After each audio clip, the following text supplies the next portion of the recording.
No último episódio de Grandes Civilizações, foi durante o século III d.C. que o Império Japonês mudou para sempre. Durante esse tempo, cada região teve seu próprio governador, que era chamado Daimyo. Mas, em vez de obedecer ao imperador, os daimyos obedeciam ao shogun, que era como um chefe militar do país.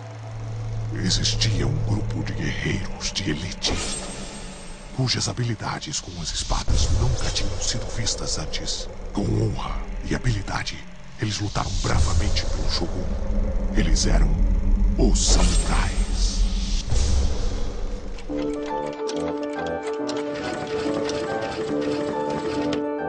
Grandes Civilizações.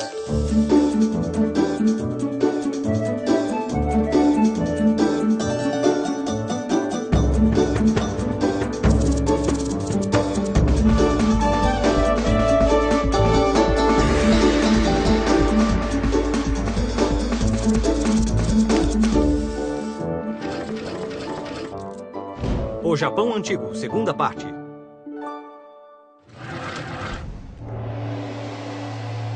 Os samurais eram terríveis e desempenhavam um papel-chave para manter o shogun no poder, pois lutavam contra seus inimigos. Em troca de lealdade, o shogun dava terras e riquezas aos samurais. Mas ser um samurai não era como ser um soldado comum. Os samurais passavam suas vidas inteiras em formação para serem os melhores guerreiros. Não havia descanso nem aposentadoria. Um samurai tinha que estar preparado para dedicar toda a sua vida a servir a seu senhor.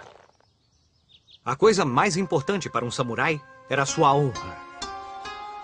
Os samurais seguiam um rigoroso código de conduta denominado Bushido, o caminho do guerreiro. Esse código enfatizava a lealdade, a retidão, a veracidade e, acima de tudo, a honra e coragem. Se um samurai falhasse em qualquer uma dessas condutas ou a serviço de seu mestre, ele perderia sua honra. Como a perda da honra era muito ruim, havia apenas uma maneira de recuperá-la: desembainhar sua curta espada, a wakizashi, e fincá-la em si mesmo. Quando um samurai tirava a própria vida dessa forma, era chamado de seppuku, e sua honra era restaurada. Muitas vezes o harakiri era feito na frente do shogun ou daimyo. Os samurais tinham armas de combate e sabiam utilizar todas elas. Havia o arco e flecha, que eles poderiam usar para atirar enquanto galopavam em seus cavalos. E a arma mais importante era a katana, uma espada longa de artesanato refinado, que era considerada o reflexo da alma do samurai. O samurai nunca tirava a katana da bainha, a não ser que estivesse pronto para tirar a vida de alguém. As artes. Assim que os shoguns assumiram o poder, a guerra civil terminou e então começou um período de paz para o Japão. Desviando a mente das constantes guerras, os japoneses ficaram interessados em criar a beleza perfeita. Por exemplo, eles desenvolveram a arte do arranjo floral chamada ikebana. Em completo silêncio, cada flor e cada folha seriam contempladas com cuidado antes de serem colocadas em um arranjo. Beleza e serenidade podiam ser encontradas em muitos rituais que se tornaram quase religiosos pelos detalhes e expressão. A cerimônia do chá, por exemplo, segue um padrão muito preciso. Essas ações simples de fazer e de beber chá trariam um forte sentimento de paz e de espiritualidade. Era uma grande honra ser capaz de realizar bem o ritual. A prática de cada ação simples para chegar a um nível de perfeição era algo que poderia levar uma vida inteira de aprendizado. Está quase perfeito.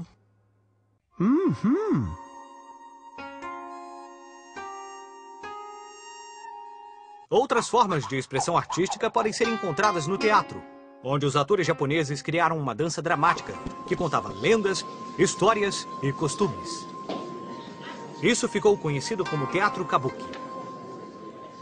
A arte também encontrou expressão em outras formas, como nos vasos de porcelana que são valorizados por pessoas do mundo inteiro. Eles ajudaram a difundir a cultura japonesa em terras distantes no Ocidente. O novo isolamento. Em 1543, enquanto muitos generais lutavam durante o shogunato, Tokugawa Ieyasu nasceu. Tokugawa era uma pessoa que estava destinada a mudar o rumo do Japão mais uma vez. Capturado por uma família rival quando tinha 7 anos, Tokugawa foi treinado para ser um samurai e aprendeu sobre os códigos de honra e a arte da guerra. Aos 17 anos, foi libertado e retornou à sua casa, onde formou e treinou um exército de guerreiros que se tornaria rapidamente o maior e mais eficiente exército de todo o Japão. Em 1603, o imperador nomeou o shogun e Tokugawa iniciou sua própria dinastia.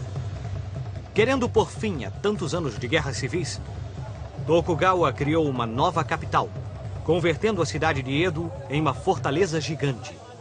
Ao longo do tempo, a cidade passou a ser conhecida como Tóquio e até hoje é a capital do Japão. Tokugawa pensou que isolar o Japão era necessário para manter a paz, pois acreditava que as ideias e a influência dos estrangeiros corromperia a perfeita cultura japonesa. Ele achava que o cristianismo, introduzido por conta do comércio com a Europa, era especialmente perigoso, porque seus ensinamentos contrariavam valores tradicionais japoneses. Após a morte de Tokugawa, em 1637, o Japão começou a se fechar. Por exemplo, os cristãos estrangeiros já não eram permitidos em solo japonês. E os cristãos nativos foram executados. A construção dos navios também foi proibida, porque com eles as pessoas podiam deixar o país. E isso era realmente proibido. Assim, mais uma vez, o Japão entrou em uma era de total isolamento do mundo exterior. A modernização do Japão. 200 anos de isolamento se passaram antes que o Japão abrisse novamente suas portas para o mundo exterior. Entretanto, as terras distantes no mundo ocidental tiveram um grande desenvolvimento de suas indústrias. Num dia de verão, em 1853, 4 navios de guerra poderosos dos Estados Unidos da América chegaram e ancoraram em frente à cidade de Edo. O comodoro Matthew Perry desembarcou de um dos navios com uma carta para o imperador. Caro imperador, saudações dos Estados Unidos da América. Blá, blá, blá, blá, blá, blá, blá, blá, blá, blá. O presidente dos Estados Unidos, Millard Fillmore, estava à procura de amizade e comércio. Se bem que os americanos também mostraram seus navios de guerra e canhões. Quando Matthew Perry deixou o Japão, prometeu voltar em breve para ouvir a resposta. Os japoneses tinham uma grande decisão a tomar. Claro, eles poderiam simplesmente se recusar a negociar com estrangeiros. Porém, mesmo os samurais, sendo guerreiros surpreendentes, não eram páreo para os canhões dos navios americanos. Então o imperador decidiu usar sua autoridade para proteger o futuro do país. E um velho ditado ocorreu-lhe. Se não pode vencê-los, junte-se a eles e aprenda. O imperador abriu o Japão para os estrangeiros e começou a trabalhar. Ele chamou alemães e funcionários ingleses para organizar um exército moderno.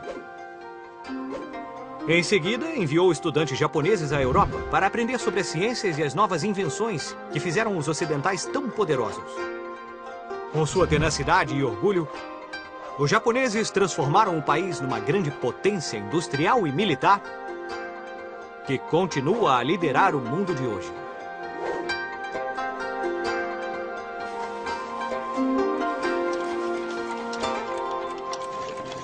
Vamos usar a nossa bússola do tempo para ver o que estava acontecendo nos outros lugares do mundo nessa mesma época.